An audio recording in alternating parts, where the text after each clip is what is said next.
ইন্টারভিউয়ের সাবজেক্টের বাইরে দেখো সময় নেই আমার হাতে। আজকে ক্লাস করছি, আবার সে কবে? রবিবারে। এখনো ইন্টারভিউ প্র্যাকটিস। এখানে কেউ হয়তো একদিন দিয়েছে, কেউ হয়তো দুদিন দিয়েছে, কেউ হয়তো একদিনও দেওয়া হয়তো। তাই তো হচ্ছে নাকি? এখনো মানে গুরুত্বপূর্ণ কাজটা বাকি রয়ে গেছে, আসল কাজটা বাকি। কিন্তু আসল কাজ ওটা যেমন আসল কাজ, যদি মনে রাখতে হবে উত্তর দেওয়া, উত্তর গোছানো, উত্তর বলাটা যেটা, এটা যদি রেডি না হয় তাহলে ওই কাজের কোনো থাকবে। আমাকে ওই কাজটা রেডি অবশ্যই করতে হবে, কিন্তু তার আগে উত্তরের জায়গাটা গোছাতে হবে। তা না হলে বসিয়ে বক বক ওই ফালতু শুনে তো লাভ নেই, তাই না? তো আমাদের জায়গা থেকে এটা বলে এইবার সাবজেক্টের বাইরে কোন কোন জায়গাগুলো রেডি করতে হবে। জাতীয় বিষয়, জাতীয় বিষয় টপিক অ্যালবামে দেওয়া আছে তো বাচ্চা, ওখান থেকে ঝেড়ে মুখস্থ করে দেবে একদম। ইন্টারভিউ বুকে জাতীয় বিষয় যা যা যে জায়গাগুলো দেওয়া আছে একদম রেডি করবে। জাতীয় বিষয়ের সঙ্গে সঙ্গে রাজ্যের ভিতরেও কিছু ঘটনা রয়েছে, প্রতীক থেকে শুরু করে আরো কিছু, অর্থাৎ রাজ্য প্রতীক, আমাদের ভারতীয় হিসাবে ভারতীয় প্রতীক, এভরিথিং জিনিস আমি বলে দিচ্ছি সবগুলো। কিছু জিনিস তো দেখো একটু থাকবেই, যেগুলো করা উচিত, জেনে রাখা উচিত, ধরবেই তো কোনো গ্যারান্টি কিছু নেই। এমনও তো হতে পারে সাবজেক্টের বাইরে একটা কোশ্চেনও করছেন না, হতেই পারে। আবার কারোর এমনও হতে পারে সাবজেক্টের একটা মাত্র কোশ্চেন করেছে আর সব এদিক থেকে কোশ্চেন, অন্য দিক থেকে কোশ্চেন করা হচ্ছে। তা সেটা যদি সন্তুর ক্ষেত্রে সন্তু কি করবে? তখন আপনার কামড়াবে নাকি? আমাকে রেডি রাখতে হবে। আমি যখন শিখতে এসেছি এই ঘরে, এই প্রস্তুতির ঘরে যখন শিখতে এসেছি, তাহলে প্রস্তুতিটা ঠিক রাখতে হবে, ঘাটতি রাখা যাবে না।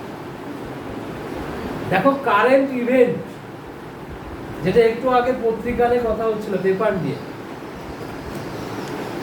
এসআইআর বর্তমান সময় সব থেকে চর্চিত একটা ঘটনা।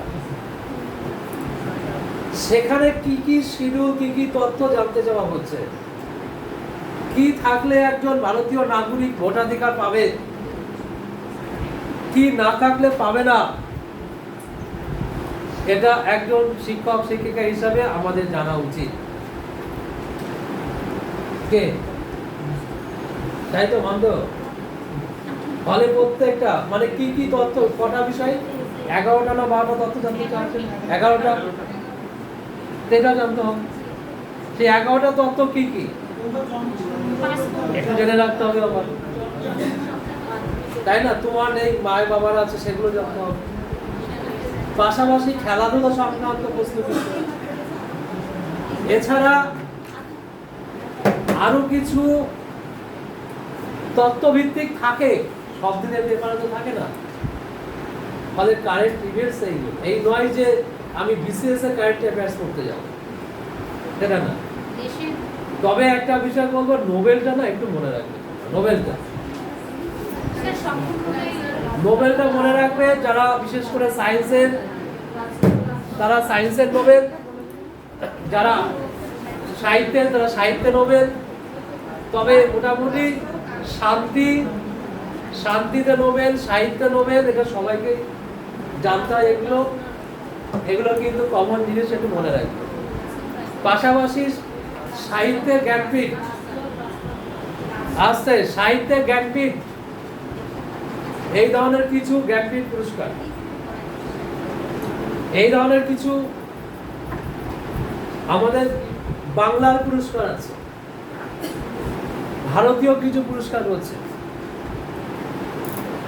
যেমন পরমবীর চক্র, তাই না, অর্জুন পুরস্কার, ভারত রত্ন, শেষ ভারত রত্ন কাকে দেওয়া হচ্ছে, প্রথম ভারত রত্ন কাকে দেওয়া হয়েছিল, এই যে প্রথম আর শেষ, বা বাঙালি প্রথম ভারত রত্ন, তাই না? নোবেলটা জানতে হবে, বাঙালি প্রথম নোবেল বা ভারতীয় প্রথম নোবেল, এই রিলেটেড জিনিসগুলো কিন্তু একটু তোমরা জেনে নেবে অবশ্যই করে। পাশাপাশি সুপ্রিম কোর্টের গঠন, এই যে প্রধান বিচারপতি আবার চেঞ্জ হবে জানো তো, আজকের পেপারে খবর আছে কিন্তু বিচারপতি নাম প্রস্তাব কি এসছে, তাই না? মানে এগুলো জানা উচিত। যে জানেনি সে ভাবছে সে আবার কি, আর যে পড়েছে সে নামটা বলে দিতে পারছে। কতদিন অন্তর না, সুপ্রিম কোর্টের বিচারপতির কার্যকালের মেয়াদ হচ্ছে না 5 বছর, 10 বছর, 20 বছর ফ্যাক্টর না, ফ্যাক্টর হচ্ছে বয়স।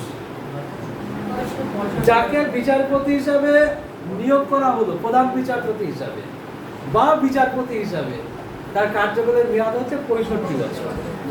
সুপ্রিম কোর্টে 65, হাইকোর্টে 62। তো এই 65 বছর হলে তার রিটায়ার করতে হবে। তো সচরাচর আর কি একটু বয়োজ্যেষ্ঠ অভিজ্ঞ হলেই তবে তবে প্রধান বিচারপতি হওয়া যায়, একটা বেসিক কনসেপ্ট। তাহলে যাকে করা হচ্ছে তার মানে ওই আর কি শেষের দিকে 2 বছর, 1 বছর, 6 মাস, 3 মাস এরকমই থাকে। দেখে বেশি দিন একটা প্রধান বিচারপতি থাকেন না, তাই না?